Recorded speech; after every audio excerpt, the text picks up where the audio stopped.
Hi guys, welcome back to my YouTube channel. তো বিকাল থেকেই আজকে ব্লগটা শুরু করলাম। তো বিকালে একটু রাস্তায় হাঁটছিলাম আর দেখি ভাই এখানে ঘুড়ি ওড়াচ্ছে। তারপরে আমি ঘরে চলে এসেছিলাম, আমার একটা পার্সেল এসেছিলো। তো কিছু বডি কেয়ার আর স্কিন কেয়ারের প্রোডাক্ট অর্ডার করেছিলাম, তো দেখছিলাম ঠিকঠাক এসছে কিনা। তারপরে আমার খুব পিৎজা খাওয়ার ক্রেভিংস হচ্ছিলো, তো একটু পিৎজা অর্ডার দিয়েছিলাম। তারপরে পিৎজা খেয়ে আমি এখানে আমার বোনের প্রজেক্ট করতে বসেছি। তো একটা ব্যাঙ বানাতে দিয়েছিল ওদের স্কুল থেকে, তো সেটাই বানাচ্ছিলাম। জানি না কতটা পারফেক্ট হয়েছে। তারপরে আমরা রাতে ডিনার করে নিয়েছি।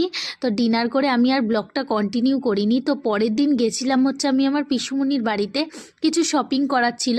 তো এখানে আমার পিসুমণি আর বৌদি ভাই মিলে দেখো তোমাদের হাই করছে।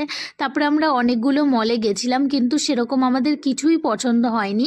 তারপরে শেষ অবধি যাই আমরা হাবড়ার V2-তে। তো V2-তে গিয়েই আমরা ওখান থেকে কেনাকাটি করে তারপরে ওখান থেকে বেরিয়ে আমরা বাড়ি চলে আসি।